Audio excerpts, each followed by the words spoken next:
dia a totes i a tots. Vos dono la benvinguda al Centre Cultural Teular de Cocentaina.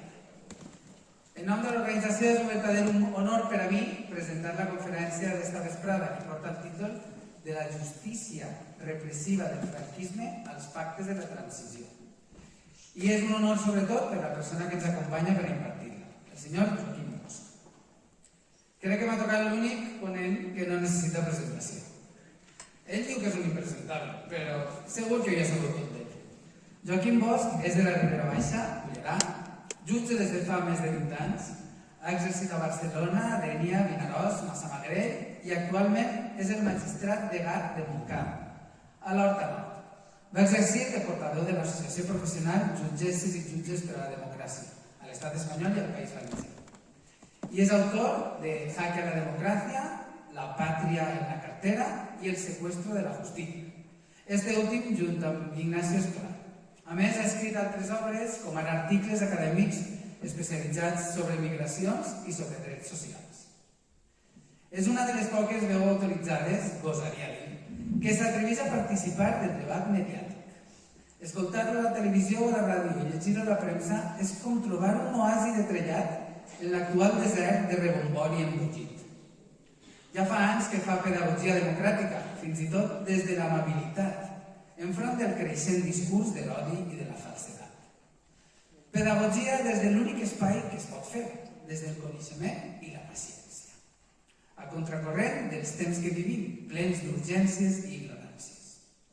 Fa ja uns anys li vaig llegir a una entrevista, més o menys literalment, que al nostre país no limitis ningú, ni un rector per copiar, ni un cura per abusar, ni un polític per furtar.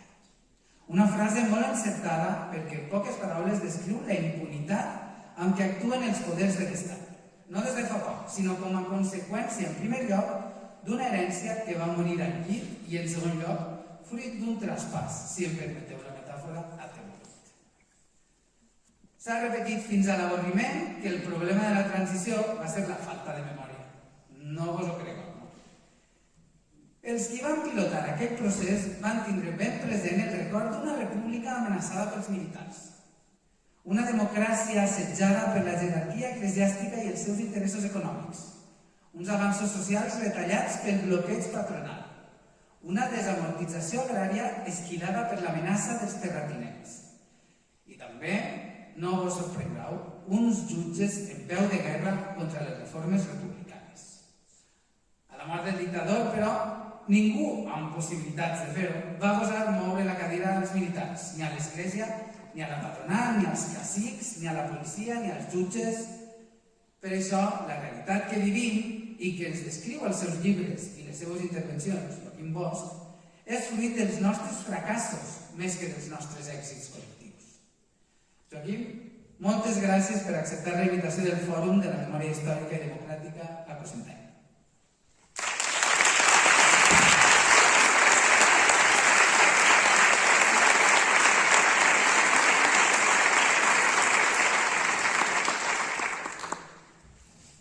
Bona vesprada a totes i a tots. Moltes gràcies per estar així. Moltes gràcies a Ximo per les seues amables paraules introductòries.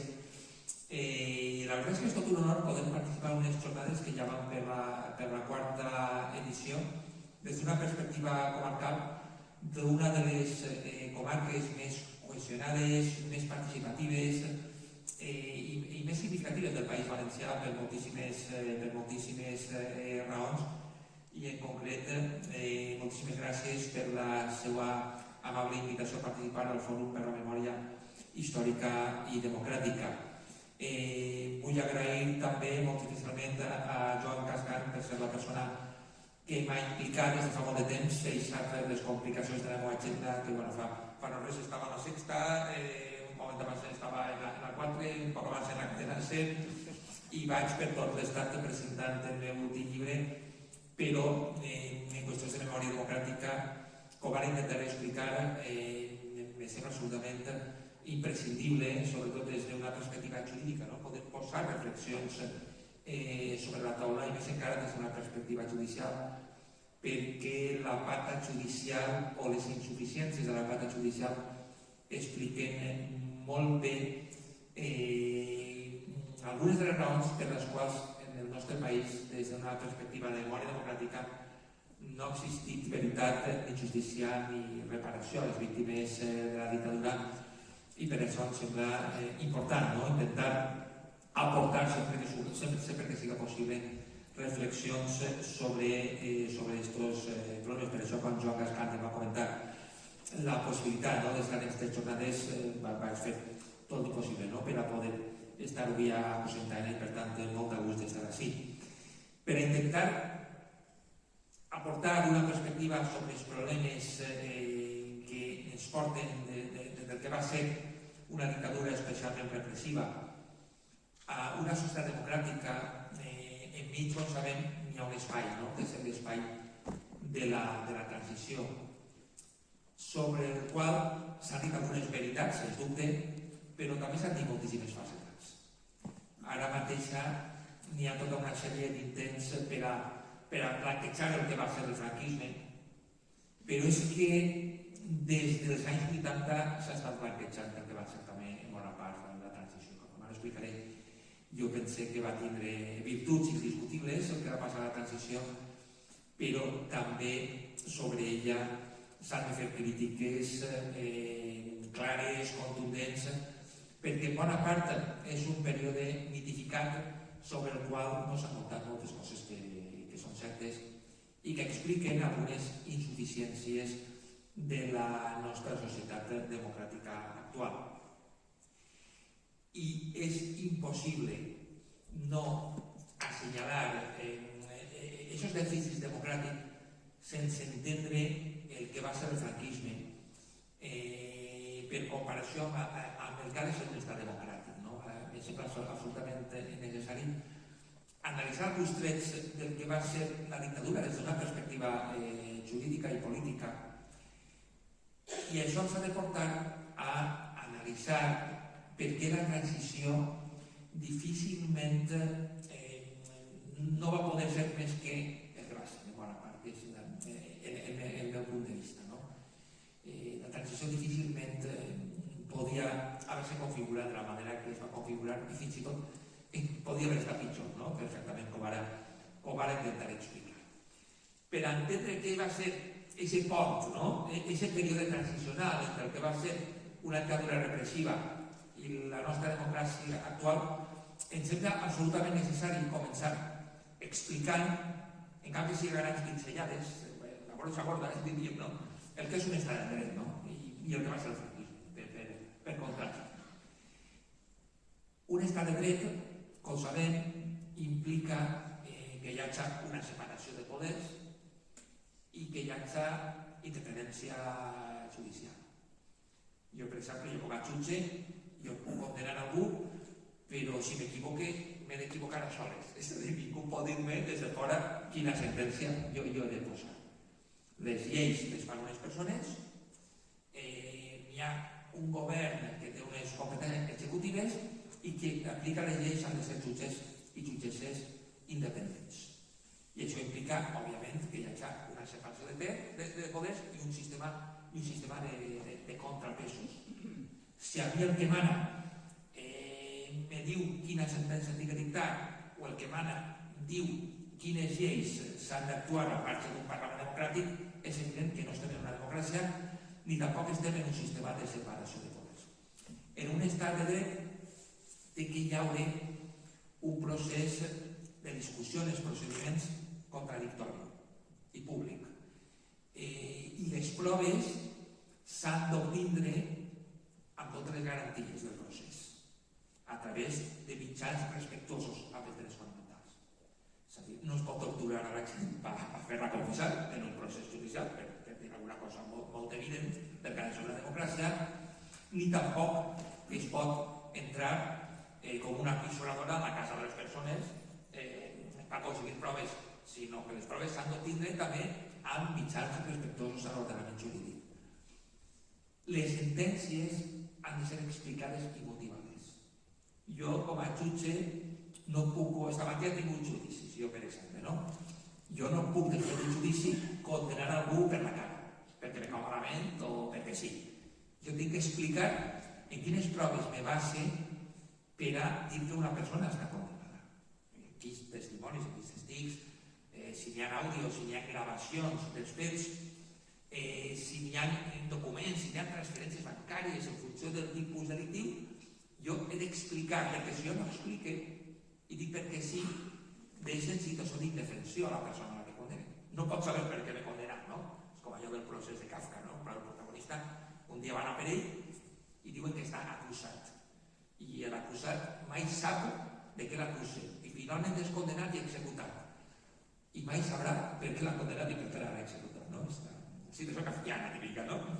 Bueno, doncs, això en un estat de dret no hauria de ser possible. Això pot passar, i de fet passa en dictadures, però en un estat de dret això no hauria de passar. I efectivament, en un estat de dret garantista s'ha de tindre la possibilitat de que si un tribunal s'equivoca, si m'enganya com a jutge, que un altre tribunal puga revisar el cas per a veure si l'ordenament jurídic empara o no la nova decisió. Això a grans trets és com funciona un estat de dret. És evident que la dictadura franquista era l'antítesi de tot el que acabo d'explicar, per moltíssimes raons. Però jo crec que la principal és entendre quin és l'origen, no? de la dictadura, com arranca. Això és fonamental, no? I com sabem, el cop d'estat del 36 partix d'una perspectiva que jo intento resumir-la dient que allò realment no arranca, no va ser una guerra civil. Però quan es parla de guerra civil, jo sempre que puc intento evitar el terme guerra civil, la guerra d'Espanya pot ser un terme més exacte, no? Allò no és que la gent de Catalunya, del País Valencià, de les Illes Balears, d'Aragó, decidís fer una guerra en els d'Extremadura, en els de Galícia i en els de Cantàbria. Diga, anem a fer una guerra, si la gent se declara la guerra i fa una guerra. Allò va ser un cop d'estat contra un govern elegit democràticament de les eleccions de febrer del 36. Per aquells que no acceptaven el resultat de les urnes. I que com el cop no es va imposar inicialment en tot el territori, això va portar efectivament a una guerra llarga, però el resultat de la guerra va ser el mateix que tenien els golpistes del 36, que era d'arribar a una democràcia i implantar un estat totalitari inspirat per els règims feixistes d'Alemanya, d'Itàlia i d'altres països, i aquest propòsit inicial és una referència obligatòria, absoluta, per entendre què va ser el franquisme. Si no entenem això, no entenem res pràcticament del franquisme. L'objectiu del cop d'estat, marcat per les instruccions de qui va ser el servei, l'ideòleg del cop que va ser Mola, no va ser realment Franco. Franco se va sumar relativament tard al colp i va ser una sèrie de circumstàncies les que van importar a ser el caudillo, el generalíssim o el que siga. Però inicialment les instruccions del colp són de Mola, que va marcar detalladament com es tenia que fer el colp, i era el general Sanjurjo el que tenia que posar-se al front de la sublevació. El Sanjurjo inicialment en un accident d'avió es va matar de seguida, i Franco, que no era el general en cap dissenyat inicialment, va acabar fent-se pel poder. Però les directius del cop, que estan per escrit, en Google les podeu trobar ràpidament, està marcat com se tenia que fer el cop. I la sublevació militar tenia com a consigna ocupar tot el territori possible, inicialment, amb les tropes, i procedir a una neteja ideològica, a un extermini de totes les persones que pogueren donar suport al sistema democràtic i que es pogueren oposar a la dictadura militar que es volia implantar. I això implicava una neteja de quadres de sindicats, de partits, de qualsevol persona que poguera generar algun tipus d'influència contrària al govern. Evidentment, sense judici, sense res. És un extermini immediat amb la finalitat d'impedir qualsevol espai de dissidència a la dictadura militar que es volia imposar i al mateix temps d'intimidar, d'aterroritzar, de neutralitzar el conjunt de la societat perquè ningú s'atrevirà a fer front al cop, perquè si la gent més significada, la gent més preparada, amb més capacitat de lideratge, havia estat exterminada, qualsevol que s'atrevirà sabrà què és el que li va passar. Això es va complir, com sabem, i de fet, la major part de les desenes de milers de persones que avui estan encara en fosses comunes no havien anat a ninguna guerra.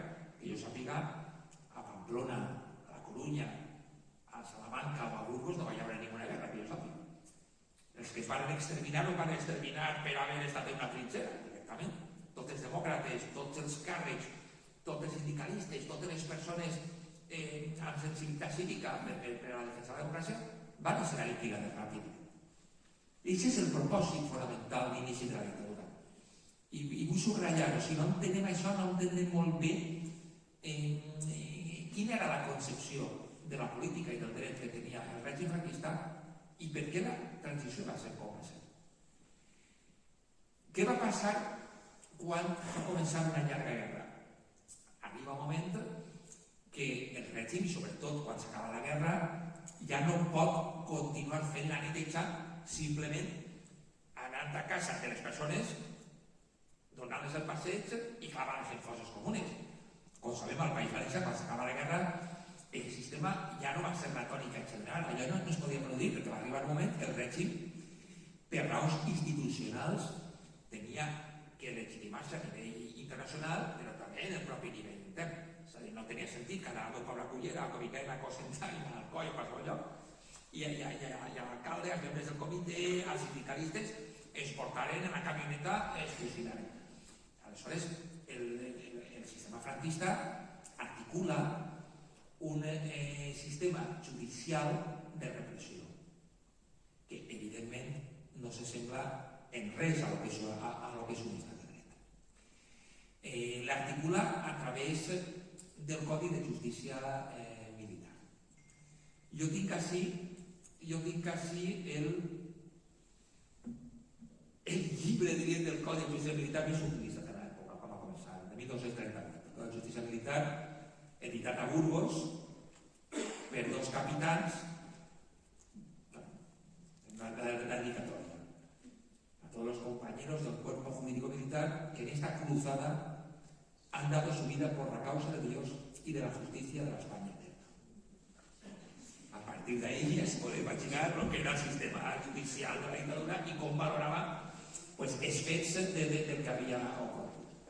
Evidentment, en els consells de guerra sumaríssims en els que basa la repressió del franquisme, evidentment, ahí no n'hi ha separació de poders. El caudillo és el jefe del gobierno, és el que dicta les lleis i el que decideix el que han de fer els jutges. Els tribunals estan formats per militars, a les ordres, evidentment, del mando. El mando és el que decideix les penes. El fiscal és un militar, també, el que acusa. Però és que els acusats ni tan sols poden nomenar lliurement el seu abogat. Se'ls posa un militar d'ofici, a la qual cosa té tribunal militar, acusador militar i el que defensa és un altre militar que també està a les ordres dels jefes. La qual cosa, com podeu imaginar, els judicis eren realment una farsa, era una pantomima. Les decisions estaven preses prèviament, era un sistema sense garanties reals, sense contradicció verdadera, sense poder proposar totes les proves que pogueres per a poder defensar-te. On la prova principal era la confessió de l'acusat a través de tortures brutals. Jo he llegit centenars de sumaris. És una crònica general que hi ha una confessió en sede policial i en inicial i després l'acusat se retracta de lo que ha dit perquè ningú ha fet això a partir de les palisses brutals que de vegades no arribaven a judici, te mataven directament de les palisses que te pegaven, no? Unes tortures impressionants, no? D'estes que te donen calfred, no? De veure com s'arrencaven les confessions, no? La justícia del franquisme. I no oblidem que el sistema de justícia militar que us estic comentant arriba fins al final del franquisme. Els últims condenats a mort del franquisme, dels quals ara es commemoren 50 anys, el 27 de setembre, els afusillaments, assassinats del 27 de setembre del 75, és el mateix sistema de justícia militar el que funciona. Amb tortures, jo he parlat amb gent que finalment va ser indultada en els procediments, amb tortures amb les quals t'obliguen a firmar i la prova de lo que siga. Jo he vist sumaris de pobles on més o menys tots reconeixen que han matat al capellà del poble, tots alhora, no? Perquè d'alguna manera era de fer responsable de tots els desmares, entre ells la muerte de les monjas del convento. Evidentment, en la retaguardia republicana hi havia repressió, però una cosa cosa és que hi hagi un judici just, amb contradicció, amb separació de poders i el que siga, i l'altra que a tots els que volen exterminar del poble, entonces son los culpables, los responsables de todos los desmanes habidos y por haber en tal poble. Pues el mateix va passar fins al final del franquisme. Tu veus les condenes dels afusellats del 27 de setembre del 75 i veus que estigueren o no estigueren són els responsables dels atemptats contra guàrdies civils, encara que la confessió no té res que veure en com veus el sumari que passaven els fets. Perdona que igual, però el que es tracta és de tindre alguna prova per a justificar una pantomima de judici i poder dictar una sentència absolutòria que, en el cas dels últims judicis del franquisme, els observadors internacionals, els corresponsals dels periòdics estrangers, que va ser una autèntica farsa de judici, que realment les decisions clarament ja estaven preses. Doncs este va ser el sistema de justícia repressiva del franquisme, sense sentències motivades que expliquen les raons de quines són les condenes, sense possibilitat de recurs i sense possibilitat real de defensa. Al mateix temps, el règim franquista també va incorporar, a partir de 1963, allò que es va dir el Tribunal d'Orden Público. El Tribunal d'Orden Público, per a entendre en dos frases quines competències tenia, era un tribunal que tenia com a finalitat reprimir els drets i llibertats nuclears essencials de qualsevol democràcia. Eixos. Penseu qui són. La llibertat ideològica, la llibertat d'expressió, la llibertat sindical, el dret de vaga, el dret de manifestació, el nucli d'una democràcia, això és el que reprimia el Tribunal d'Ordre Públic. Amb una clàusula que els tribunals militars podien assumir aquelles causes que consideren més importants per a l'Estat. Per això, per exemple, els últims afusellaments del franquisme no va ser el top, va ser els consells de guerra, perquè en el que es pareixia que tenia que donar un escarment més fort i es tenia que donar més exemple, això decidia unilateralment la justícia militar que s'ho quedava. El que no se quedava, que no, com sabem, els processos contra la direcció de comissions obreres, els processos per a tot tipus d'activitat sindical, els saltos en els carrers, les manifestacions, tot això habitualment s'ho quedava el Tribunal d'Ordre Públic. Però era un tribunal que tenia com a funció exclusiva castigar llibertats democràtics en processos amb els acusats es torturava sistemàticament, això està absolutament documentat, especialment per les víctimes, i en processos que no tenien garanties de ningú tipus. El franquisme, a banda de les desenes de milers d'assassinats perpetrats, empresonaments injustos, desenes, centenars de milers de persones exiliades, robatoris de bebès, també té una vessant de la qual s'ha parlat poc, però a mi m'interessa especialment i cada vegada més, sobretot pels estudis que he fet sobre el que va ser la corrupció del franquisme, que és l'expoli del franquisme, el robatori generalitzat a nivell econòmic de les víctimes de la dictadura. És una cosa de la qual se parla poc, perquè entrar a parlar d'això suposa pràcticament qüestionar, obrir el meló, posar pares per amunt el que són les estructures econòmiques del país que continuen al franquisme i que en bona part continuen existint. Puc posar un exemple per entendre del que estic parlant.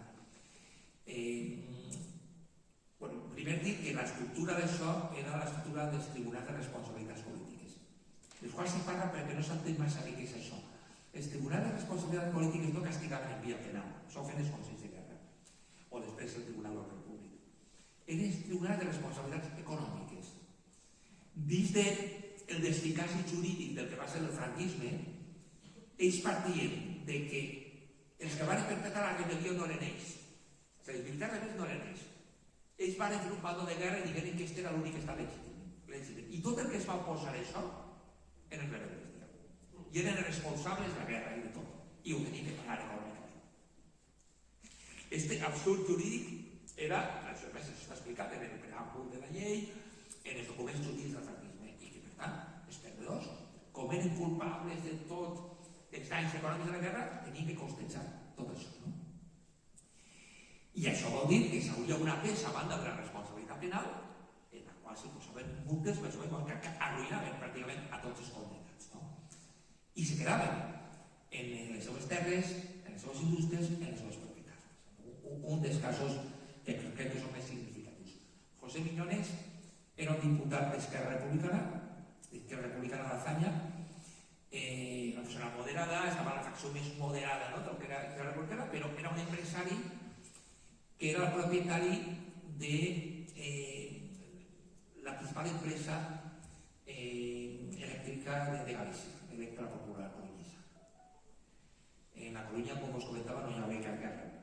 Ràpid es va fer el cop d'estat, es va neutralitzar a tots els republicans, totes les persones d'esquerres, i Miñones va ser afusellat immediatament, molt poc després del colp, i les seues empreses se van adjudicar al conde de Fenosa, Pedro Barrié de la Maza, persona de màxima confiança de Franco.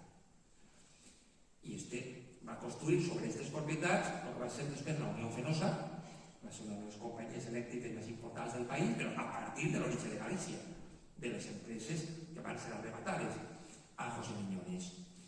Empresari, conde de Fenosa, que va ser el que va gestionar l'entrega a Franco del Pazo de Meirás, de la Casa Corti de la Coruña, on que ahir tot era nou d'ells, és a dir, quasi ningú feia res al franquisme altruistament, tenien que tot tenia després la seva recompensa, a canvi s'hi van donar els astilleros d'Estano i l'empresa Unió Fenosa, que va ser de les favors del règim, una de les més importants d'Espanya, la Unió Fenosa, acaba construint en gas natural Fenosa, que avui és Naturgy, una de les principals energètiques del país. I els orígens te porten a l'expoli del franquisme. Juan Marc, el principal finançador de la cruzada.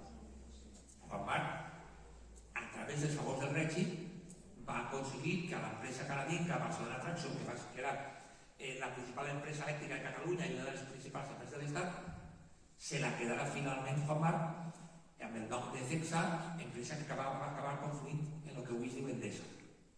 A poc que mires, en moltíssimes grans empreses del país veus els orígens en l'expoli i els favors del règim, en l'àmbit de la construcció exactament igual. Grans empreses constructores que es van enriquir construint el Valle de los Caídos, els famosos pantanos i tot tipus d'obres públiques del franquisme, amb el regal de la mà d'obra esclava dels presos republicans que treballaven per 4 xavos per a aquestes empreses. Després van tindre obertes totes les portes per aportar les grues en l'etapa del desenvolupisme i del boom del sector turístic en la costa, especialment d'Andalusia, però també en el litoral del país valencià. Aquestes grans empreses constructores, també en matèria d'obra pública, totes arranquen de la corrupció i de l'expoli de la pròpia dictadura. I el mateix podríem dir de bona part del teixit bancari de la dictadura, que després va continuar en democràcia. A partir d'ahir, una dictadura que, com diu molt bé Preston, és l'exemple més extrem de repressió tant per la seva quantitat numèrica, per els centenars de milers de persones víctimes de la repressió de tota Europa occidental, com també del temps durant quasi 4 dècades. No hi ha equivalent de tota Europa occidental, això. Però és una dictadura que a partir d'aquesta duríssima repressió i d'aquest expoli als vençuts i d'aquesta redistribució de les rentes que suposa un element de forta cohesió i unitat de les famílies del règim, arriba fins a 1975 molt cohesionada i amb un poder que continua sent enorme. Quina transició se podia haver fet a partir d'ahir per a passar des de la mort de Franco a un sistema democràtic? Si mirem quin és el relat mític de la transició, el que es diu, fent un resum una mica de caricatura, pues que allò va ser una etapa modèlica amb tots els polítics de l'època, més o menys la millor manera, se desmotiva, i per tant és intocable perquè es va fer també que revisar això seria molt perillós per al sistema democràtic, fins i tot actual. Quan se parla de fer reformes de la Constitució o del que siga, no, perquè això és l'herència que tenim de la transició i allò va ser tot perfecte i per tant és millor no pot fer una broma, no, pues i la transició tots pues foren teletubbies, abrazo fuerte, tots s'abraçaven, no va així molt bé, no? I per tant millor no tocar-ho. Com explica molt bé Gregorio Moral, un dels intèrprets més lúcids de la transició, això que se diu així no ha passat mai en Espanya en ninguna part de la seva història ni en ninguna part del món. És que això és impossible, que precisament la política per definició és tot el contrari, és conflicte legítim que s'ha d'ordenar a través d'uns mecanismes jurídics, institucionals, polítics, i si en 2025 mireu tots els conflictes que tenim, segur que a Cocentaina, al Coi, a la comarca, a tot el país, doncs clar, com anava a ser una etapa idíl·lica a l'Espanya del 76? Evidentment, això no era possible. I per tant, és fals aquest relat de que les elits polítiques, després de la mort de Franco, varen treballar de manera idíl·lica i abnegada en una atmosfera de pau i d'espírit constructiu per a fer una democràcia perfecta. Tot això no és veritat. I ho podem separar per parts. La primera qüestió és sobre si realment els polítics de l'època varen realment poder actuar en igualtat de condicions i van poder arribar a pactes des de la igualtat i per a construir un sistema democràtic sense cap tipus de pressió. En primer lloc, jo crec que una cosa important per remarcar sobre el que va ser la transició és que les elits polítiques i econòmiques del règim, uns anys abans de la mort de Franco, ja havien assumit que el canvi era este i que el full de ruta, ja està, això ja estava marcat. És a dir, pensar que això es va ocorrir després de la mort de Franco és una ingenuïtat. Els sectors dominants econòmics ja havien assumit per moltíssimes raons que les seues dinàmiques empresarials tenien que convergir en el que era la comunitat econòmica europea i que per als seus propis interessos mantindre una dictadura com la franquista ja no era rentable econòmicament. Però les elits polítiques això ja ho tenien també assumit. De fet, és també una il·lusió pensar que el mort Franco ja a les 3 o 4 setmanes ja Arias Navarro inicia nomenant a Fraga com a gestor de les reformes per a la democràcia amb un projecte que va fracassar perquè era molt farragós, un poc l'estil, el caràcter de don Manuel Fraga Iribarne, no? I s'anomena Adolfo Suárez per a buscar una altra via a través del que va ser el gran guionista de la transició, Torquato Fernández Miranda. Això és evident que no se'ls va ocorrir després de la mort de Franco. De fet, això està publicat, Fraga Iribarne va escriure un llibre en 1971 que es diu El desarrollo político i un altre en 1973 que es diu Legitimidad y representación, ja marca el full de ruta, va publicar en Franco completament viu i en Fraga utilitzant, ocupant tot tipus de càrrec, en Herrero de Miñón, Arias Salgado, escrigueren molta gent del franquisme ja va escriure, ja va marcar, de fet, el full de ruta de Fraga. Es va complir pràcticament tot. Fraga el que deia és que se tenia que anar a una democràcia que fora com la de la restauració. Allò que diu Marc Twain, no? Que la història no es repeteix mai del tot, però de vegades rima, no? I per això un sistema de turnos entre un partit conservador i un partit moderadament progressista, on els socialistes serien admesos, però els comunistes no serien legalitzats. Serà el projecte més assumit, no?, sobre el que es volia que fora per això, i de fet és el que es va intentar inicialment. El que passa que finalment Adolfo Suárez, amb una certa audàcia, va entendre que la democràcia no seria assumida per el conjunt de la societat si el PC i altres partits no acabaven sent legalitzats. Però és veritat que fins a quasi en principis de 1977, molt poc abans de les primeres eleccions democràtiques, les elits del franquisme n'hi havia consens que el Partit Comunista no anava a ser legalitzat en aquestes eleccions. Va ser una decisió com molt precipitada, mitja amagada, en Setmana Santa, per a minimitzar la resposta dels militars, Però vull dir que el que escrivien Fraga i companyia, això ja era un full de ruta que estava marcat. D'altra banda, el règim sabia perfectament que mentre Franco estiguera viu això no es podia fer, però que una volta es moria Franco en seguida el full de ruta tenia que ser el full de ruta que marcaven. I de fet van ser els dirigents del franquisme els que marcaren com se tenien de fer les primeres eleccions, quin anava a ser el sistema electoral, quins partits se podien presentar, fins i tot al PC se li va imposar en quina bandera se podien presentar a les eleccions i sense qüestionar la monarquia.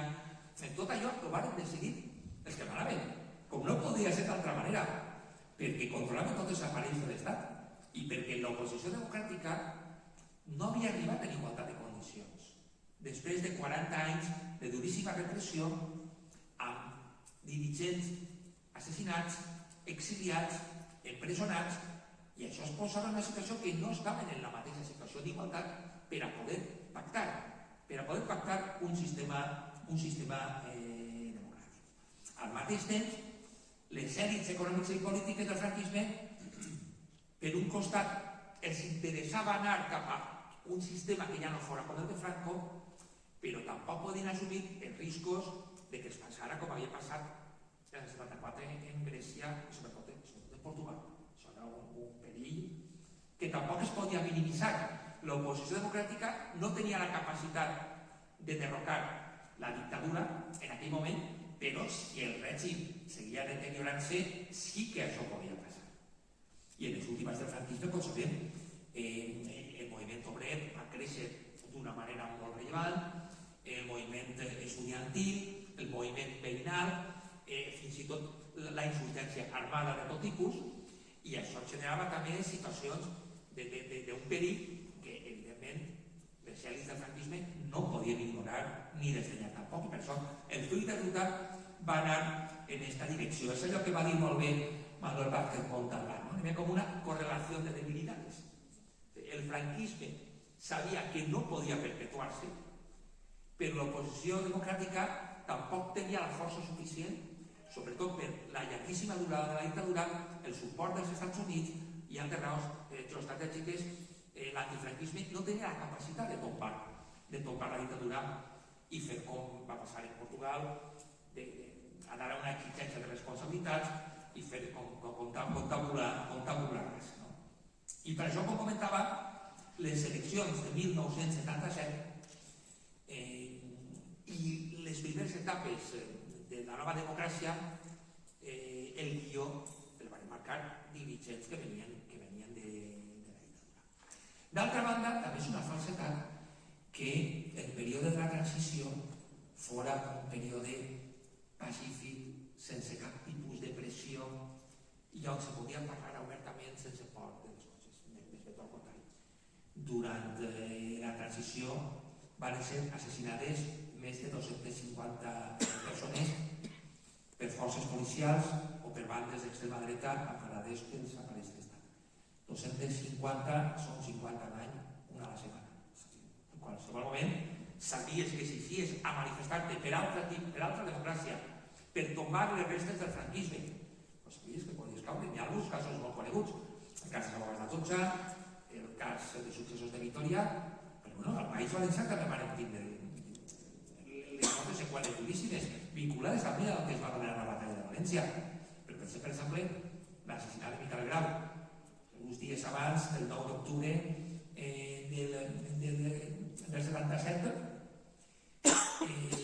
vaig estar fa un parell d'anys, me van invitar, vaig agrair, en l'acte solemne del 50 aniversari de l'autonomia valenciana, organitzat per la Generalitat.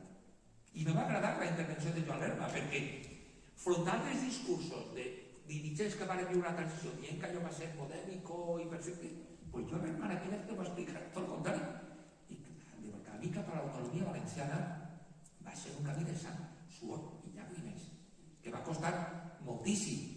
I en aquell acte va actuar al tall, i a mi se m'hi posaven els pèls de punta, perquè jo que estava ja donant-hi voltes a aquests temes de la transició, van encantar la cançó dedicada a Miquel Grau.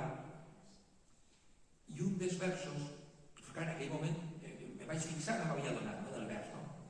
I per guanyar la llibertat, quants germans tenen de caure. època, aquests germans anaven caient un a un i te podia tocar en qualsevol moment. I tota la pressió, evidentment, anava cap als sectors de l'antifranquisme que volien una democràcia millor, però que estaven, òbviament, pressionats per un context on els aparells de l'Estat te podien liquidar en qualsevol moment. I no passava pràcticament res. La impunitat o la resposta, diríem, més que lleu, va ser la resposta front a tots aquests assassinats. Pensem, per exemple, en les bombes contra Joan Fuster. El van portar a abandonar la seva vida pública. L'intel·lectual més important del segle XX al País Valencià va tindre que deixar les seves activitats públiques. Això és un debat entre iguals que poden expressar-se lliurement, on hi havia una gent que tenia que limitar-se perquè sabies que en qualsevol moment te podien fer a callar. Jo he vist les diligències obertes per les bombes contra Fuster. Jo soc jutge des de fa més de 20 anys, com s'acaba de comentar. Quan hi ha un intent d'assassinat, podeu imaginar si això passarà quant de temps s'ha d'estar investigant per a veure qui és l'autor. Els atemptats contra Fuster, en 4 setmanes se van tancar, això se va arxivar, no es va fer cap investigació. Totes les proves que indicaven que això venia de sectors de l'exèrcit i de la policia. Pues no es va fer la més mínima investigació. Un intent d'assassinat, ni falta que feia, no? Pues bueno, no hi havia un clima realment constructiu per a poder fer un sistema democràtic en posicions que estigueren en condicions d'igualtat. El Tribunal d'Ordre Públic, del que acabo de parlar, durant tot 1975, 1976 i principis del 77 va estar actuant intensament contra demòcrates, amb milers de condemnes, amb milers de causes, amb tortures de tot tipus. El 23F es va produir un cop d'estat que demostrava que totes les tentatives que van enllaure durant aquesta època no eren ninguna broma. El cop d'estat de juliol del 36, com he comentat, es va convertir en una llarga guerra perquè la gent va eixir al carrer a defensar la democràcia. A València, a Barcelona, a Madrid, per això tots els sindicats i la gent treballadora la que va muntar barricades i va parar el cop. El 23F no vaig dir ni Déu al carrer. La gent ja sabia el que havia passat en el 36. Hi havia un acord que era comprensible. La gent sabia que si eixies al carrer te podien liquidar com estava passant en la transició.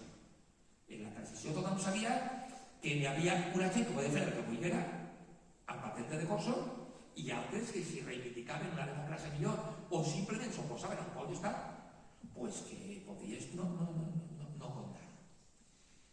A la qual cosa, la transició ni de broma va ser aquest espai de concòrdia, de clima constructiu, de negociació igualitària, sinó que van ser dirigents de la dictadura els que van portar la batuta, els que van portar el guió de la transició i els que van imposar tota una sèrie de coses. Per això, en aquell context, no era possible que gent que venia de la dictadura en una posició d'avantatge se sentara en una taula amb els dirigents antifranquistes i que els opositors democràtics els digueren sí, mireu, anem a pactar una democràcia, però a l'endemà anireu tots a la presó, tots vosaltres, per les gravíssimes violacions de drets humans que s'han comès durant la dictadura. Això que estic dient pot ser una barbaritat, però és el que ha passat en totes les dictadures de l'últim segle. Això és tot mal. Quan es parla d'esa transició elogiada unánimemente, elogiada internacional, la transición modélica, internacionalmente, jo internacionalment el que llisc dels comitès de la ONU, d'organismes com Amnistia Internacional, de països que han vist les prebendes del franquisme que continuen encara existint al nostre país, és un rebuig absolut.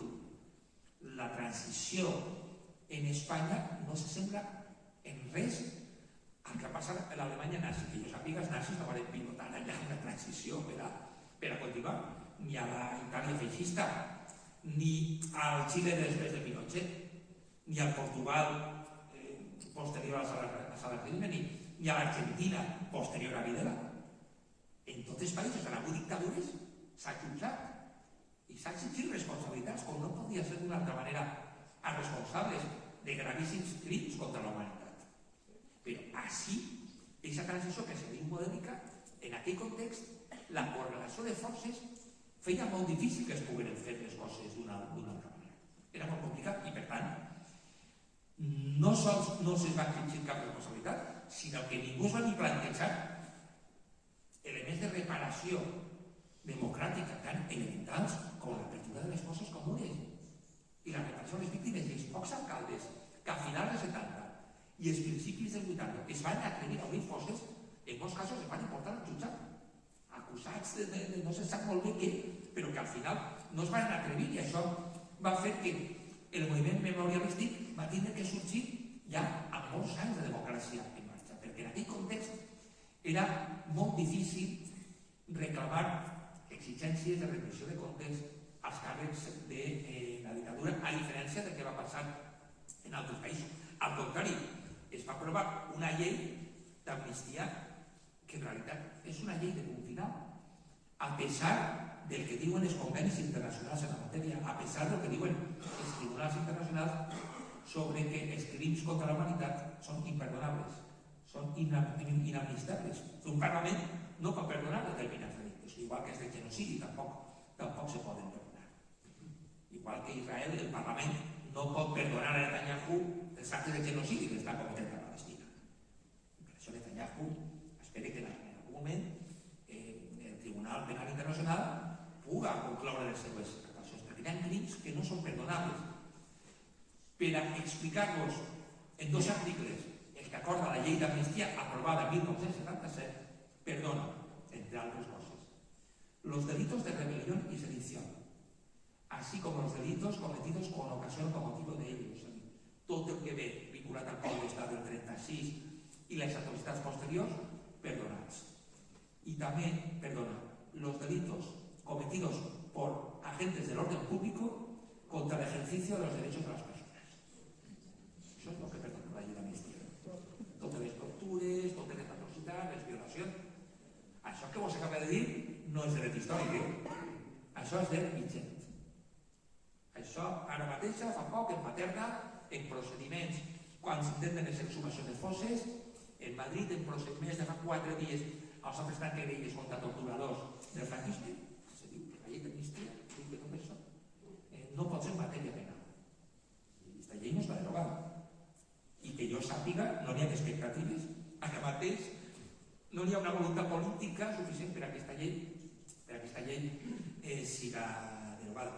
Doncs a partir d'ahir, clar, les continuïtats van ser molt importants. Si van ser dirigents del franquisme els que van pilotar la transició, doncs clar, no es pot sorprendre que dels 50 últims ministres de Franco, la meitat continuaren en política en democràcia i l'altra meitat va passar als consells d'administració de les principals empreses del país, perquè en les econòmiques hi havia un intercanvi continuat, no?, entre el que eren elits econòmics i elits polítics. El primer Parlament democràtic de 1977 tenia 112 parlamentaris que havien sigut ministres o secretaris d'Estat, directors generals del franquisme. 112, no són 2, 3 ni 4. En 1992 se crea l'IBEX, el primer índex bursátil espanyol.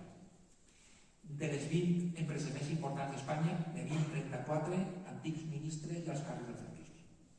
D'ençà anys després de la mort de Franco, de que l'alta empresa espanyola sembla que no va tenir ningú problema a seguir acollint a les grans figures de la dictadura. Els militars que formaren part dels consells de guerra amb acusats torturats i els condenaven sense proves a mort a persones van arribar a generals i als alts càrrecs en democràcia. Els jutges que van formar part del Tribunal d'Ordre Públic, un tribunal que tenia com a única competència vulnerar drets humans vinculats a llibertats essencials d'una democràcia, se'ls va premiar en democràcia, fent que arribaren a l'Audiència Nacional i al Tribunal Suprem. La nostra democràcia generosament es va acollir a pesar de tot el que havia passat anteriorment. La policia que torturava i que aconseguia totes aquestes informacions, policia que originàriament des dels anys 40 va ser formada per agents de la Gestapo, que vingueren, això s'ha documentat, hi ha llibres categòrics que coneixen tot això, no? Agents de la Gestapo van instruir la policia espanyola i aquest és l'origen de la brigada político-social espanyola. Estos agents que van torturar fins al final van estar... No és que els apartat en les dues comissaries, és que en democràcia, en els governs socialistes de Felipe González en els 80, els més diversos càrrecs torturadors de la brigada político-social van ser nomenats en càrrecs polítics importants, càrrecs equivalents a directors generals, com a caps de la lluita antiterrorista, la qual cosa explica el GAL i moltes altres coses que passaven. Van continuar en l'àmbit dels serveis d'informació de la policia, que són serveis, la brigada política té un poder enorme en l'Estat, perquè té accés a tots els secrets, a totes les possibilitats d'influir en l'àmbit polític. Molts d'estos membres de la brigada polític-social del franquisme, fins a fa 4 dies, han estat els que han actuat fent informes, cols de mà i fraus contra l'independentisme català, contra dirigents de Podemos, contra, en el cas Kitchen, per intentar obtenir tota la informació. De fet, alguns dels agents que avui estan imputats en el cas Kitchen tenen un cordó umbilical que els uneix a la brigada político-social del franquisme. Entre ells, el mateix Villarejo, que formava part de la brigada político-social del franquisme i que també ha estat en querelles per tortures durant el franquisme. Bueno, el nostre sistema democràtic, generosament, no diria que no els ha apartat, és que els ha mantingut en espais centrals fins a fa 4 dies. I tot això jo crec que són dèficits del nostre sistema democràtic que necessàriament tenen el seu origen en la transició. Acabe amb 2 reflexions. La primera, que jo crec que malgrat tot la transició tingui elements positius. El que passa és que, clar, quan hi ha tanta mitificació, quan s'amaguen tantes coses com el que us estic contant, jo fins a fa 4 dies no sabia pràcticament res de les continuïtats dels policies torturadors del franquisme. I crec que soc una persona informada, com a mínim, a nivell de la mitja, com a mínim. Doncs no sabia pràcticament res d'això. Però llegint un dia o un altre, me vaig posar a buscar bibliografia sobre el tema i clar, s'ha de tocar els peus de punta. No és possible que el sistema democràtic sigui que se dedicava a torturar. És una dictadura que s'ha mantingut en llocs centrals en el sistema democràtic, no? Crec que com s'han mitificat tantes coses de la transició, me sembla que és important posar sobre la taula qüestions problemàtiques. Al mateix temps, crec que la transició, a partir de les dificultats que jo pense que existien per acabar sigut d'una altra manera, té la virtut de que en molt poc de temps, 2, 3, 4 anys, va aconseguir que passaren d'una dictadura a una democràcia en un context que en el passat del nostre país s'havien produït autèntics banys de sang, perquè el nostre país té precedents en quan s'ha intentat construir una democràcia, la cosa acaba molt malament i realment amb molt de patiment. I crec que la transició és veritat que poden haver-hi les coses realment pitjors a la vista dels precedents, de la correlació de forces, i és veritat que a pesar de que no va ser una transició tan pacífica com s'ha volgut vendre, va poder fer que passaren d'un sistema com el franquisme a la democràcia que tenim actualment. Que es va poder aprovar una Constitució que encara que té insuficiències per a mi i elements que necessiten de reforma, sí que regula un sistema de drets fonamentals i llibertats públiques que en línies generals és positiu, que permet que vivim en un sistema pluralista amb totes les insuficiències que sens dubte encara avui continuem tenint. En tot cas, per acabar, recordant algunes coses que són anecdòtiques però es diuen molt, la peseta amb la cara de Franco va estar circulant fins a 1997, pràcticament fins a l'entrada de l'euro. Crec que no cal ser emperador de Roma per saber lo important que és posar la cara de monedes. Pareix que no és massa difícil d'entendre això. La viuda de Franco, Pilar Polo, va morir en 1988 cobrant la pensió de viuda del jefe d'Estat, la pensió més alta del país, amb molt més diners del que cobrava el president del govern, consentit per la nostra democràcia. I el seu marit va estar fins a fa 4 dies en un mausoleu faraònic pagat per tota la societat. Tot això vol dir que una democràcia necessita construir-se també des de la memòria, perquè si no entenem tot el que estem comentant, veurem, com diu l'última enquesta del CIS, que el 20% de la població espanyola pensa que el franquisme va ser molt positiu per a ells, entre ells molts joves. I això no s'explica si no mirem la falta de valors de memòria democràtica, el blanquejament del govern del franquisme, el blanquejament en part també del que va ser la transició, si no es ve quan i es ven les coses positives i les coses negatives. I en un moment en el que tornen a posar-se en qüestió el sistema democràtic, en el que tornen discursos que diuen que el franquisme no està tan malament i que no passarà res si tornarem a un sistema polític com el de la dictadura de Franco, crec que és fonamental reflexionar en espais com el que el Fòrum ha plantejat així a l'Alcoià i recordar que l'alternativa a la democràcia sempre serà l'abisme i que si no aprenem del passat no aprendrem de res. I per aprendre del passat és precís tindre memòria. Moltíssimes gràcies per la vostra atenció.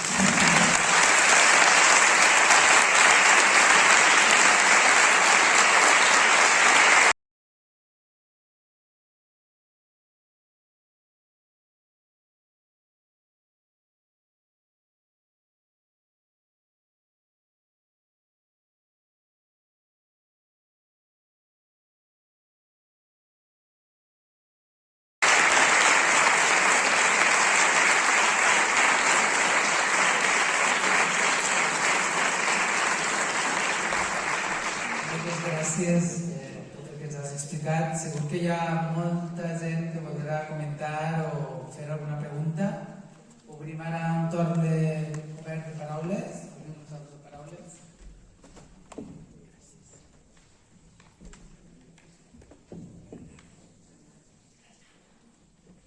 De totes maneres, jo penso que s'escolta, no? No? Sí, no? No? Des de dalt no.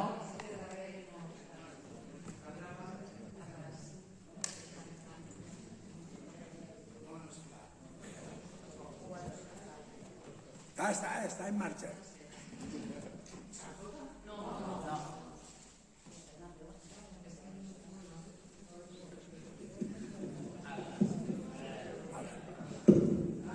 Sí, ara. Bona vesprada. Moltes gràcies per la teva exposició. Jo sempre que escolto una anàlisi de la transició, sempre se m'oculta la part de l'Església Catòlica. Tu has parlat dels jutges, has parlat dels militars, has parlat de l'economia, has parlat de moltes coses, no?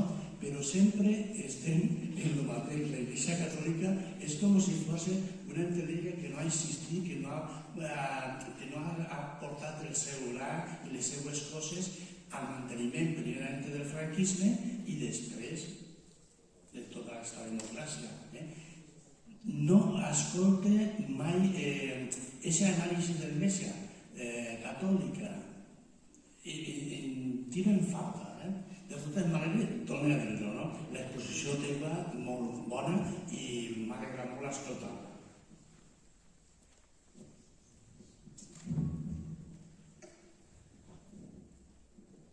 En alguns altres espais sí que he fet més reflexions sobre el paper de l'Església Catòlica, sobretot quan he parlat del col, no? Del col del 36, perquè és veritat que el paper de l'Església no va ser sempre exactament igual al llarg del franquisme i que possiblement l'etapa del mateix cardenal d'Arancón crec que va ser possiblement l'etapa més crítica, encara que va ser una crítica suau, però sí que quan veus l'evolució de l'Església des del cop d'estat veus les diferències de grau, no? De gradació. Sens dubte, si parlem del cop d'estat, no s'explica sense el suport absolutament de l'Església, també de la carta col·lectiva dels bisbes, de la concepció de cruzada, no? El mateix terme ja diu moltes coses, però també del paper de la postguerra portant a Franco bajo palio. Jo us comentava que he llegit molts sumaris, molts consells de guerra, molts sumaríssims, contra condenats, sobretot valencians, i clar, ahir no se'ls parla ja del paper de la jerarquia eclesiàstica, no? Del suport absolut, sense condicions, sinó casos realment que a mi m'espanten sobre la condició humana. I m'expliquen. He vist casos de sacerdots que van ser salvats de la mort per persones, per republicans, i que varen ser testics essencials perquè condenaren el seu Salvador contra els creadors. I vinixes les declaracions i quan t'has vist abans cartes des de la presó del condenat front a persones del món religiós a les que havia salvat durant la guerra, no? La guerra hi havia una repressió indubtable en zona republicana, no? contra persones de l'església. Hi ha alguns casos que s'ha comentat, que el Miguel Hernández és una persona que tenia una relació molt intensa amb el bisbe d'Oriola, que després va ser bisbe de Burgos, si no m'enganye, i que el podia haver salvat perfectament. I que en aquests casos varen ser persones que varen col·laborar absolutament al règim, però que damunt, sense cap pietat, no? Per d'alguna manera, sense cap compassió i sense cap visió cristiana, no? Sobre quin era el seu paper i especialment la seva capacitat d'influència. Perquè és veritat que una volta el colp s'imposa, i hi ha la postguerra, a molta gent era difícil de salvar-la, però qui tenia capacitat d'influència era l'Església Catòlica, realment sí que tenia aquesta capacitat. Però ahí pràcticament no hi havia fissures. I com comentava, jo he vist algun cas d'un sacerdot declarant que aquesta persona és un enemic per a la causa de l'Espanya nacional i coses així, no? Coses així que veus que el paper de l'Església va ser absolutament vertebral per al manteniment de la dictadura fins al final, encara que com comentava, i sobretot en algunes parts de l'Estat, especialment al País Basc, sí que hi hagueren algunes ruptures, i és veritat que en la transició se va amarrar molt especialment tot tipus de privilegis, a favor de l'Església, especialment en l'àmbit educatiu, en l'àmbit de la psicologia,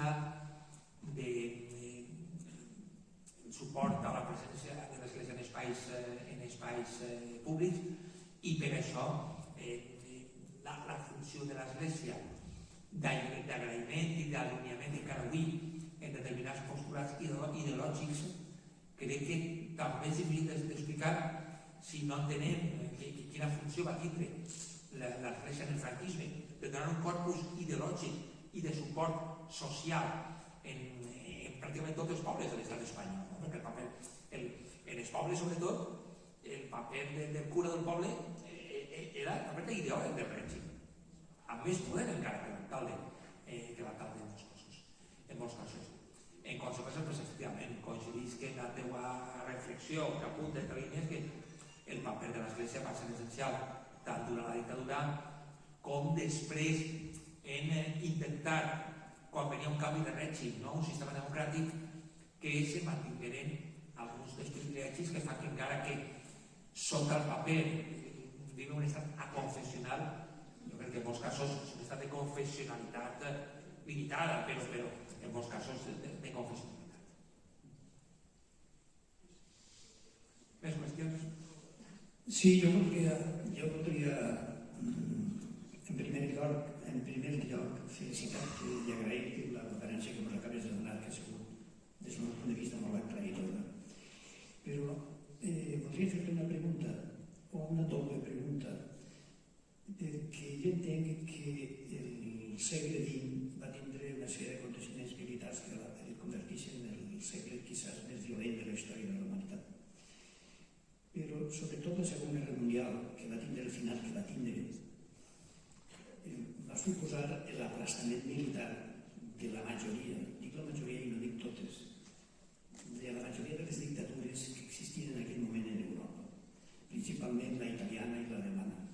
Allí l'exèrcit va fer parlar l'exèrcit rus, per exemple, l'exèrcit soviètic en Alemanya, fins que no van aplastar, van arribar fins al búnquer de Hitler, és dir, ho van arrasar tot, i no va quedar fins Campanet. I en Itàlia va passar d'una altra manera, per un final també desastrós. La dictadura de Benito Mussolini va acabar, però ja sabem com va acabar, i ell personalment també. Entonces, el fet de que el final de la Segona Guerra Mundial fora el que fora va aplastar, ja dic, totes aquestes dictadures de la part, diguem, de l'est d'Europa, però en canvi en la part d'oest, Portugal i Espanya, ahir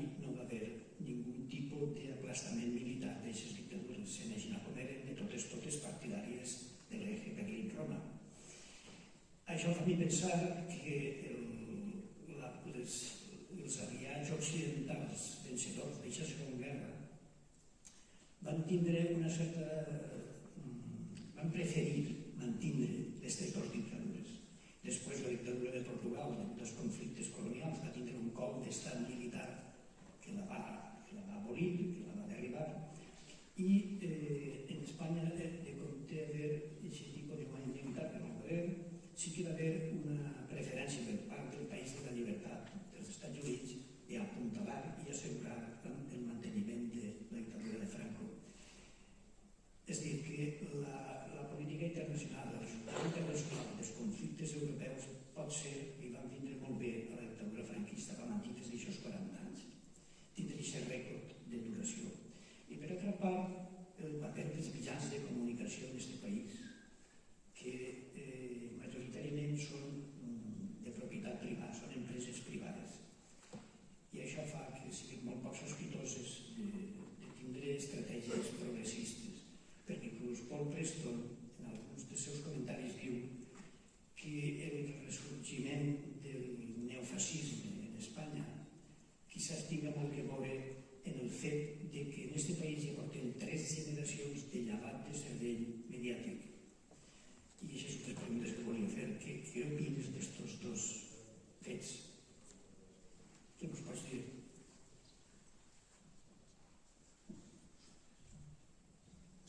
Començant pel final, efectivament, tenim un ecosistema mediàtic que té un control social pràcticament nul, no diríem, és a dir, que en línies generals n'hi ha per mostrar poca transparència i poca regulació, amb la qual cosa, si això ho combinem amb els efectes de la revolució digital, que aquesta canvia moltíssimes coses. Avui la gent pràcticament ja no llegeix paper, fins i tot els mitjans audiovisuals, les ràdios, pensen més en com se difonen els continguts a través de les xarxes, els periòdics pensen més en el clickbait, en com presenten notícies per a que la gent entre. La gent llig molt més les informacions des de les xarxes socials que dels propis portals web dels mitjans. I tot això porta a que la propietat de molts mitjans siga opaca. Jo crec que cal introduir mecanismes de transparència per saber quins són els propietaris dels mitjans i al mateix temps que no continuen implantant-se allò que se podria anomenar la indústria de les notícies falses. La constitució d'un article molt important és l'article 20, que tothom el recorda, sobretot per la llibertat d'expressió, però també regula la llibertat d'informació i el dret a la informació. Regula el dret de la ciutadania a rebre informació veraç. L'adjectiu és la clau, veraç. És a dir, no diu que tinguem dret a ser enganyats, sinó que tenim dret a no ser enganyats, tenim dret a que se nos informe de manera veraç. I aquest és un dret que es veu vulnerat sistemàticament, de manera massiva, de manera industrial tots els dies. I la meva impressió és que és clar que per un costat n'hi ha afinitats de tipus empresarial.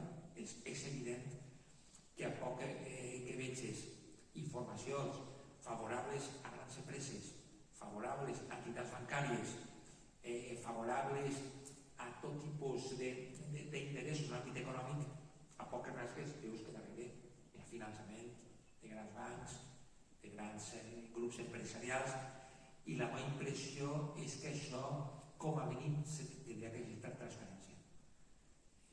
No sé si coneixeu un llibre de l'exdirector del Mundo, David Jiménez, que està molt bé, no? És el director, no? S'explica com les grans empreses financen determinats mitjans. I no creu que ho fan a través dels anuncis. Ell explicava, no, Mercadona no fa anuncis. Hi ha grans empreses que donen diners a canvi d'un tractament favorable i a canvi del que siga, no? Jo crec que una cosa és el respecte a la propietat privada i altra que no entenguem que els mitjans d'informació són entitats privades amb un component públic d'una gran rellevància perquè garanteix un dret fonamental com és el dret a rebre informació veraç. I això implica que jo crec que ha d'haver mecanismes de regulació, de transparència, de saber com són financiats els mitjans, jo crec que això la societat ho té que saber, i també de transparència sobre el finançament públic. El que no pot ser és que hi hagi institucions públiques que estiguen finançant la difusió de bulos contínuament de caràcter propagandístic moltes vegades. Penso que això requeriria d'una regulació dels mitjans. I al mateix temps també se requeriria d'una regulació en matèria de difusió industrial de la mentida a les xarxes socials. El que no pot ser és que hi hagi estructures molt ben finançades, molt ben estructurades, molt ben organitzades de difusió industrial de la mentida. Amb granges de vots, exèrcits de comptes falsos, que generen un efecte de multiplicació en xarxes socials que tenen algoritmes també manipulats per a difondre determinats continguts. En conjunt, jo crec que tot l'ecosistema mediàtic requereix d'una regulació. I, de fet, el mateix president del govern, quan se va retirar a meditar fa un any i com 5 o 6 dies, va anunciar que no sé què faria per a que, efectivament, el dret a la informació veraç fos respectat, perquè passa que després no han vingut per coses legislatives, però jo crec que es pot legislar en matèria de regulació dels mitjans i sobretot de control i transparència per saber qui es finança i per què finança.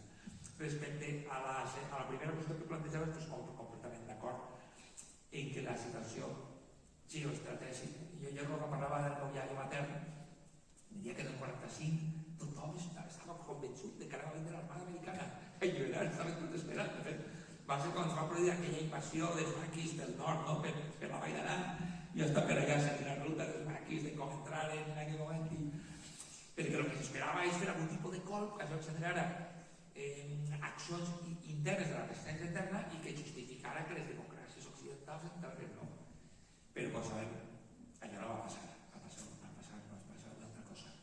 I efectivament la dictadura que teníem així era una dictadura especialment repressiva, però que va ser convalidada pels americans. A mi també m'agrada recordar la diferència que va hi haver entre el cop d'estat del Primo de Rivera el 23 i el que va ser el cop del 36. Perquè cops d'estat, així s'ha produït la tira, allò del pronunciamiento, això tot el segle XIX està ple de cops d'estat, de pronunciamiento, però no era el mateix. El que passa és que nosaltres per el cop del 36 pensem que el cop d'estat és el cop de Mola i després de Franco, d'una neteja absoluta, amb estil totalitari, d'eliminació sistemàtica de qui pensa diferent. Però els cops d'estat no havien estat així. El cop d'estat del 23 va ser un cop d'estat per telegrama. No sé si com va ser allò. Primo Rivera a Barcelona i envia un telegrama al rei que li va donar un cop d'estat. Pren possessió del poder. I el rei se ho va pensar un parell de dies perquè és que els cops eren això de pronunciamientos. Era un militar que deia jo ocupo el poder. I en funció de la correlació de forces, pues el rei ho acceptava o no ho acceptava. De vegades els cops podien tindre refregues militars, incidents violents, però ni de lluny el que va ser el cop d'estat del 36, que va ser una altra pel·lícula. El rei del 23 va veure que estava sent qüestionat per casos de corrupció, perquè es culpava del que passava el desastre de Swan i la guerra del Nord-Àfrica, i va considerar que li convenia acabar a la mínima democràcia de la restauració i que hi haguera una dictadura. Però allí ni hi hagueren assassinats ni res, simplement enviar el telegrama i el rei li va donar el poder. Què és el que va canviar com bé suggerixes del 23 al 36, que són només 13 anys de diferència? Pues que ja s'havien implantat els feixismes en tota Europa, que ja l'Itàlia de Mussolini s'havia desenvolupat, el nazisme ja estava en marxa, en tota Europa ja hi havia moviments feixistes de tot tipus, i Mola, que era un tio que intel·lectualment sabia de cara a la història, que coneixia molt bé el que estava passant en Europa, que entenia quines eren les noves dinàmiques en l'àmbit polític militar, ja va redactar, va marcar un colp inspirat en el que va ser l'Alemanya nazi, el feixisme italià i els feixismes europeus, que ja no tenia res que veure el telegrama de Primo de Rivera. No tenia absolutament res que veure. Era una absoluta neteja ideològica. Jo per això sempre que puc subratllar, perquè si no s'entén el propòsit inicial del franquisme fins a la mort de Franco, que era el de liquidar qualsevol oposició al règim i no permetre ningú tipus de participació democràtica. No s'entén el que va ser la dictadura de Franco, que efectivament, o bé apuntes també, no té equivalents en cap país d'Europa, perquè els feixismes en Europa van ser derrotats per les democràcies o per l'exèrcit roig en el cantonès, excepte l'estat espanyol, van ser l'excepció. I aquesta excepció i aquest propòsit liquidador, exterminador del franquisme explica la seva llarga duració i la gran dificultat de que la transició no fora com va ser. Més preguntes? Sí, però intento ser breu perquè és tard i no sé si n'hi ha més preguntes. En primer lloc, volia agrair-te molt la xerrada, com han fet els que m'han precedit en la paraula, i també agrair les paraules a Ximo. Agrair-li també al fòrum, perquè al final, si estem així gaudint d'aquesta estona de poder-te escoltar, és també per la treball que ha fet el fòrum. I, en primer lloc, això, en nom de l'Ajuntament de Cocentaina, agrair-vos els tres. I després, per suposat, en una jornada de lluita i mobilitzacions per Palestina avui, agrair també el record que heu tingut per Palestina, perquè crec que també és important, quan parlem de memòria i justícia, tindre present la justícia d'una manera internacional i transversal. I després, crec que en part has contestat el que volia preguntar-te, però sí que volia preguntar, a veure, des del teu punt de vista, com veus les accions que haurien de portar a terme o que s'haurien de fer per tractar de pal·liar aquelles coses que es van fer, com has explicat molt bé, tan malament durant la transició, no? Aquelles coses que es van fer, com has explicat molt bé, tan malament durant la transició, no? Pense que aquests espais en els que podem parlar, en els que podem exposar, ajuden a això, tots els llocs que posem damunt de la taula, la importància de la memòria, de la veritat, de la justícia, de la reparació, de la no repetició, són molt importants. Pense també en aquells recursos públics, no? que es fan servir per a anar en aquest camí, en els estudis que s'han fet recentment. La pregunta que ha fet la primera persona que preguntava, no, per l'Església Catòlica, m'ha vingut a la ment aquests estudis recents que han llegit sobre el Patronato de Protecció de la Mujer, no, que han fet Maria García i Marta Palau, que crec que han estat molt interessants i que han tret a llum problemes que la transició no va resoldre i que es van allargar molt més enllà de la finalització de la dictadura. Aleshores, està clar que recursos públics són fonamentals, està clar que aquests espais són fonamentals, però quines coses concretes creus tu que s'havien de fer sí o sí per almenys reparar algunes coses que són molt flagrants? Aquests articles que has llegit, per exemple, em pareix brutal que això continua vigent, però no sé si més enllà d'això pots dir-nos alguna cosa. Moltes gràcies. Jo penso que tornem a viure moments complicats, una etapa històrica complicada pels efectes de la revolució digital, que com sabem està canviant moltes coses, i després de l'última victòria de Trump als Estats Units, com estem veient, el sistema democràtic comença a posar-se en qüestió quan pensaven que era un sistema institucional indiscutible, però cada vegada comencen a posar-se en qüestió elements essencials del sistema democràtic, i per això, efectivament, qui no entenga la connexió entre el cop d'estat del 36 en Espanya i el que està passant avui en Gaza és que no entén de què va la pel·lícula. L'alternativa a la democràcia és l'abisme. I o tenim democràcia, drets humans, participació cívica i ciutadana i pluralisme, o tindrem altres coses. Històricament, a la contemporània sempre ha estat així. I per això jo crec que l'alternativa a les situacions de perill és més democràcia, però no oblidem en quin context es trobem en l'àmbit europeu. Al mateix temps, jo crec que fins i tot en països on s'han complicat les situacions des d'una perspectiva democràtica, també s'han produït reaccions que penso que són positives, i poso l'exemple de França i d'Alemanya, per exemple, no? Que eren països on hi havia forces polítiques de perfil autoritari que poden posar en qüestió els valors de la democràcia. Per exemple, en Alemanya tenim un partit antivicents que justifiquen els crims del nazisme i fan bromes sobre les atrocitats de les SS, que han crescut molt, efectivament, però també se pensava que podien acabar fins i tot sent forces hegemòniques, i això ha generat moviments dins de les mateixes societats democràtiques, de mobilització. Després, les eleccions són com són, els pactes posteriors són com és que són, però en França i Alemanya sí que s'ha produït una mobilització ciutadana molt important. I pense que en el nostre país pot passar perfectament el mateix. Pense que té que haver un rearmament democràtic i crec que actes com estos, qualsevol que se pot fer, jo penso que sobretot cal donar suport a iniciatives cíviques que reforcen els valors de la democràcia, els valors del pluralisme. I jo soc dels que pensen que necessitem una esquerra democràtica i una dreta democràtica. Jo no crec que la democràcia pugui existir si no n'hi ha valors ben assentats del pluralisme. El problema és que en molts països ha hagut una involució de la dreta democràtica cap a l'extrema dreta. El Partit Republicà dels Estats Units no era un partit d'extrema dreta, era un partit homologat en els fòrums internacionals dels partits conservadors i ha pegat un gir cap a l'extrema dreta en el trumpisme. En Hongria està l'experiment més avançat de democràcia autoritària, que és el partit d'Unió Hongaresa de Víctor Orbán, on hi ha eleccions però sempre es guanya el mateix partit, perquè ja ha colonitzat les juntes electorals, els tribunals, les institucions.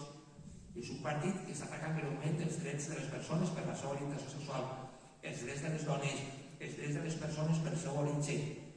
I aquest país és el paradís on volen portar-nos els líders europeus, també és el nostre partit. Això és una situació de perill, però la Unió Hongaresa era un partit de dreta convencional que estava en el grup popular del Parlament Europeu, fins que va ser expulsat quan la Unió Europea comença a sancionar.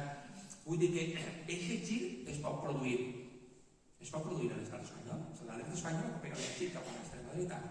Jo crec que són situacions preocupants, perquè jo crec que ara hi ha una esquerra en el govern, però el dia de demà necessàriament tindrà que hi haver una dreta en el govern. L'alternança és la cau del sistema democràtic, però quan això es produïsca, a mi el que em sembla molt perillós és que així es pugui produir un gir o una mutació com el que ha passat a Hongria o el que ha passat als Estats Units, i crec que front d'això cal estar alerta des d'una perspectiva cívico-democràtica. Crec que els valors de la memòria democràtica es porten a entendre que l'alternativa a la democràcia és l'abisme, i situacions de vulneració dels drets, com dia, dels drets de les dones, dels drets de les persones per la seva orientació sexual, de llibertats més essencials. I això vol dir, des de les institucions, com les sancionades, per exemple, recolzar tots els espais de participació democràtica. Una democràcia no pot ser tan poc participativa com la que es va generar a la transició, on els líders dels partits pràcticament ho van impactar tot, i on no van impossibilitar que hi hagi referèndums, que hi hagi iniciatives legislatives amb participació massiva que pugui estar afavorida, perquè la Constitució de lleis les ha limitat al màxim.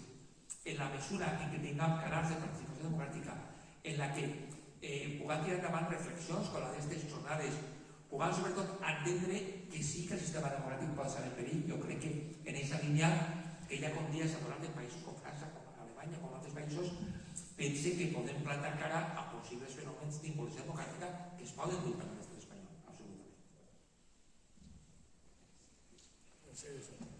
Gràcies, Ximo, per la teva xerrada i per les respostes que estan donant.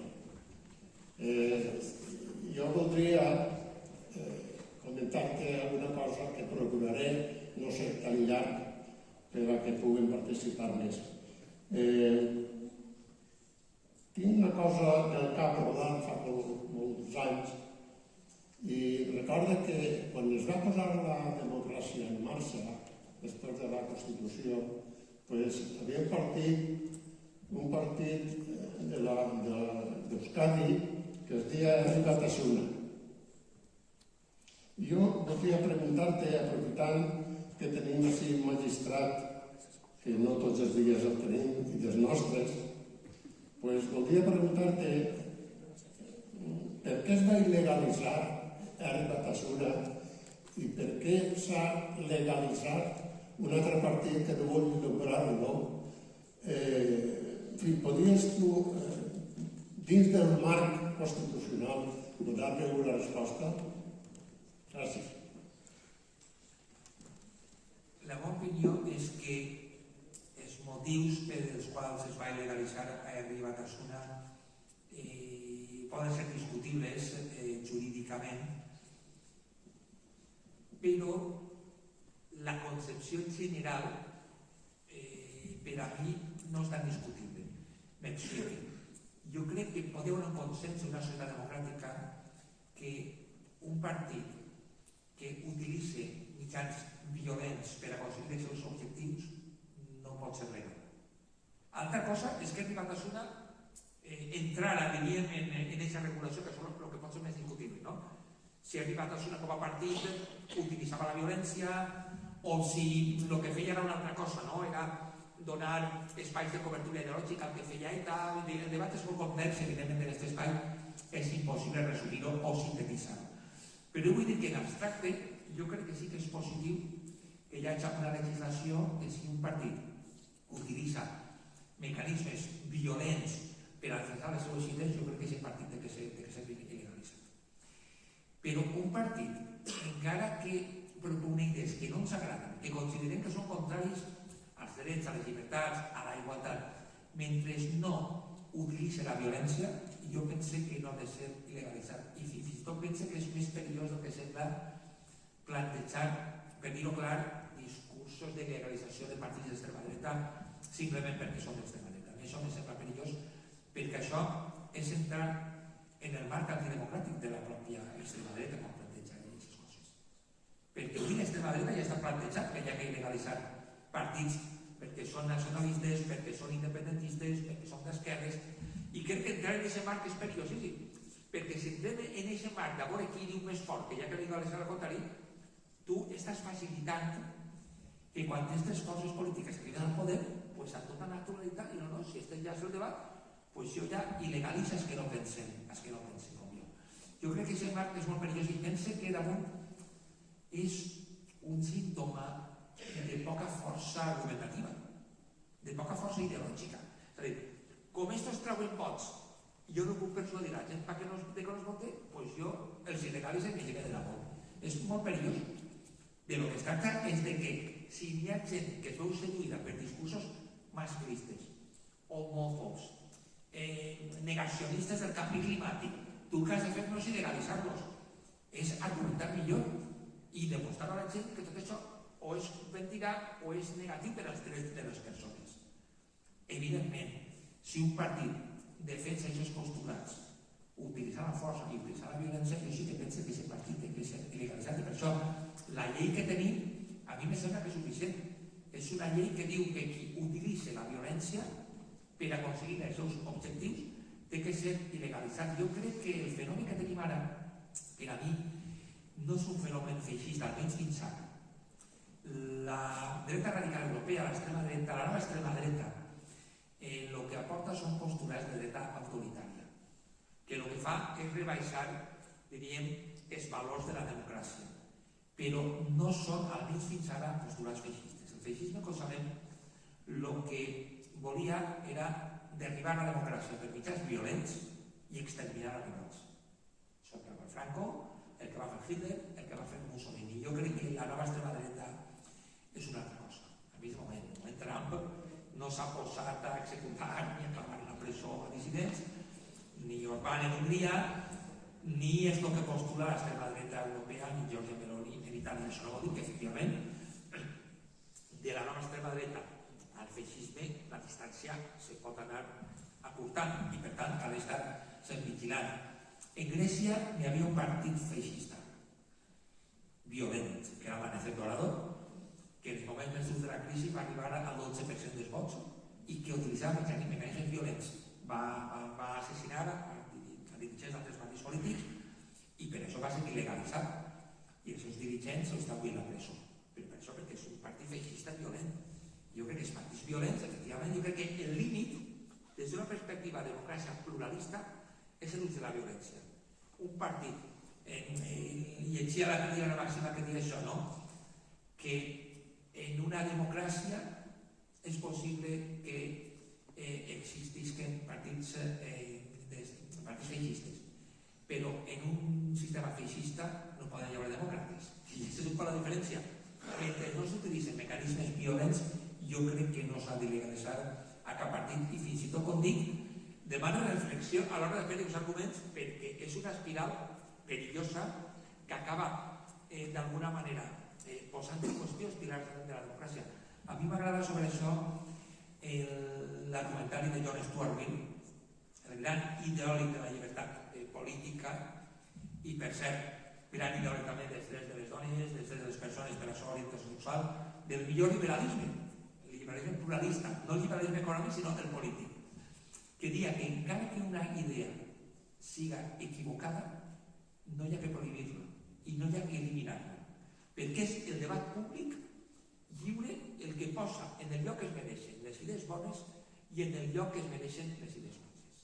I per això dic que les idees, per molt equivocades, per molt errònies i per molt odioses que siguin, mentre no s'utilitzi la violència, jo crec que no s'hauria d'il·legalitzar. És una opinió la meva, evidentment, tan discutible com qualsevol altra, però estic molt convençut del que dic. Acabem ja amb l'última intervenció. Tornant al tema de la transició, quina és la seva opinió respecte a la vinculació de la Casa Reial el 23F? 3 minuts.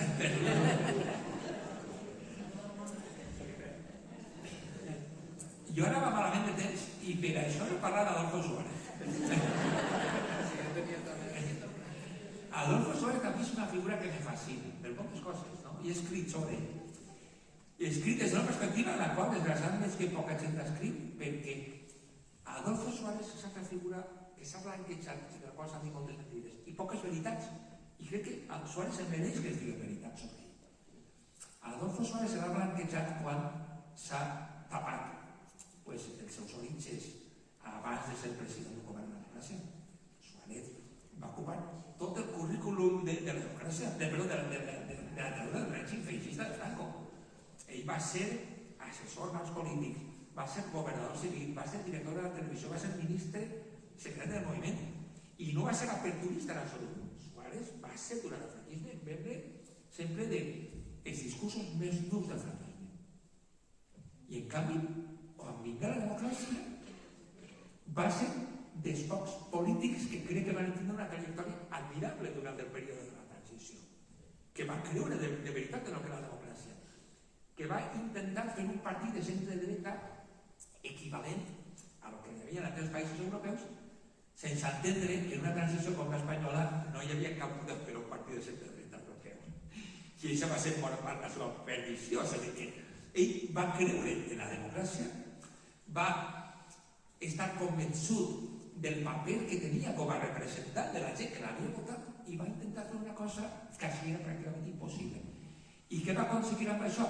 Pues es va enemistar amb l'emèrito, quan era rei, amb l'Església Catòlica, perquè va intentar, fins on va poder, anar a concepcions més aconfessionals o laiques de l'Estat, amb els militars, perquè va legalitzar l'UTC i va intentar una democràcia que fos el més pluralista possible, amb els sectors econòmics i empresarials. De fet, està documentat que la COE va arribar a pagar per a fer grups organitzats dins de la UCD de Suárez per a desmuntar-li el partit. És a dir, va aconseguir tindre a tothom en contra, no? I fins i tot ha aconseguit que, quan va perdre la memòria, quan va agarrar Alzheimer, pues que ells mateixos se les van encarregar dir que va ser pràcticament un sant, que va ser el millor polític de la transició. Els mateixos que se'l van encarregar, no? El van identificar en benefici propi, la qual cosa realment és tot un conjunt de situacions que a mi me semblen fascinants per al personatge. Com pot ser que un polític que va ser un car militant del franquisme convençut, després poguera ser un polític amb una trajectòria, a mi, en la fase de la transició, admirable? Pues aquesta contradicció o aquesta paradoxa és la història d'aquest país. I ahí està aquesta paradoxa, no? És un país que va ser una dictadura i va passar a ser una democràcia d'una manera una mica sui generis, singular, amb unes continuïtats que no s'han donat en transicions d'altres països de la dictadura a la democràcia. I el cop del 23F, que és on vaig a parar, efectivament, el cop del 23F és un cop contra Suárez, evidentment.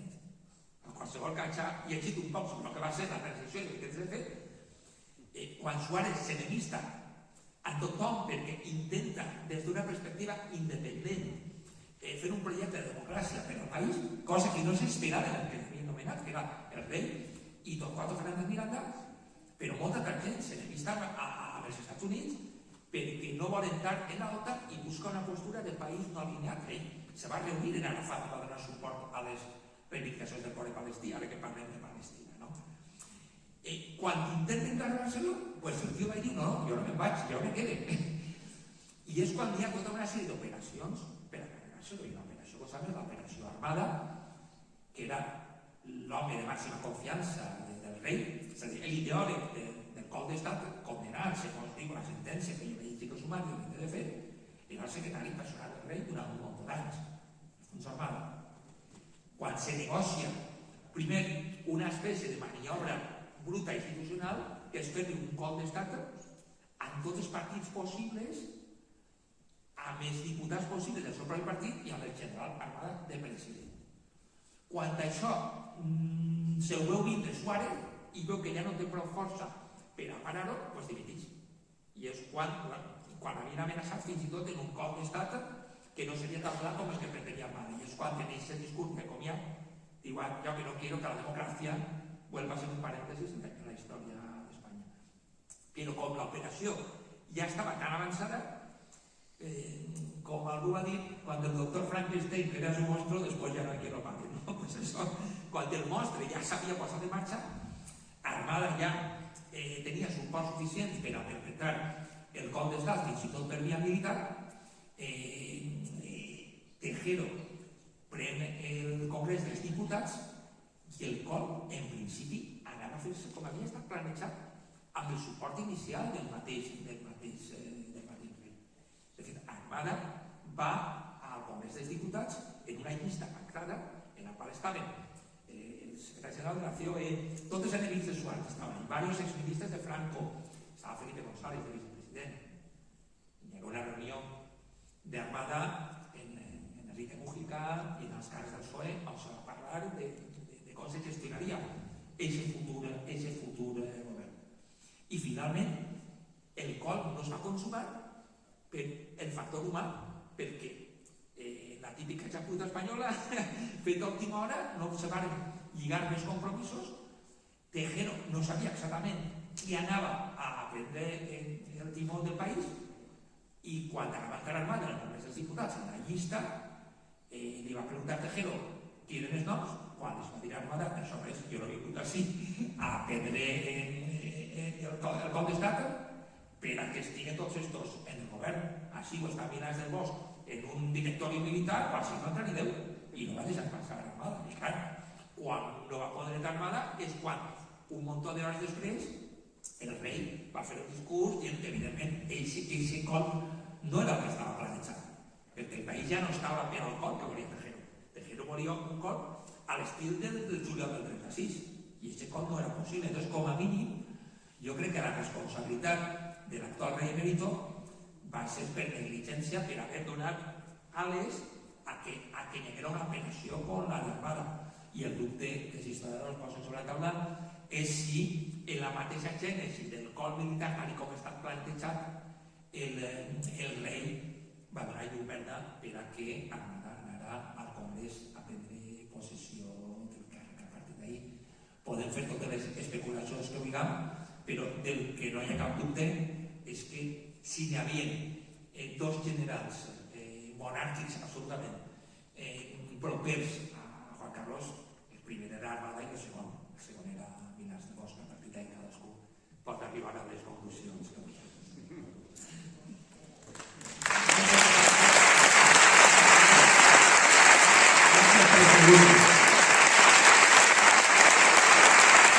Gràcies a tots els assistents. El Fòrum de la Memòria Històrica i Democràtica tenia un detall per a la nostra conferència d'avui, per a Joaquim Bosch.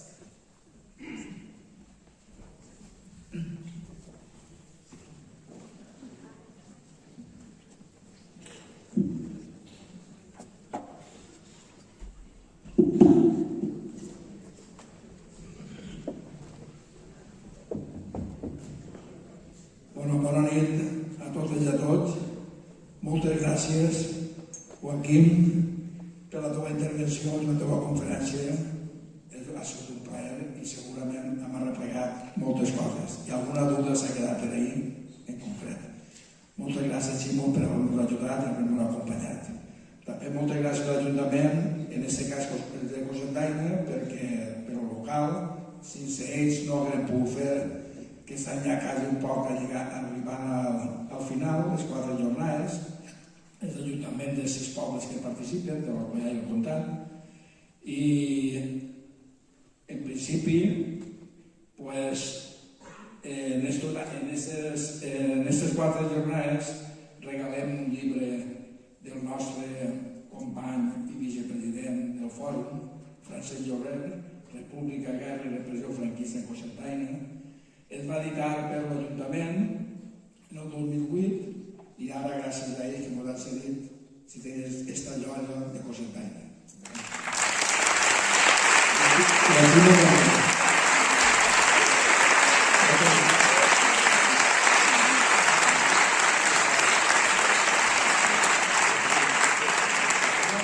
Una cosa sobre, perquè ja que l'he anomenat en la transició del País Valencià a la mort de Miquel Grau, el pròxim dia 22 tindrem així un documental que va fer Mayen,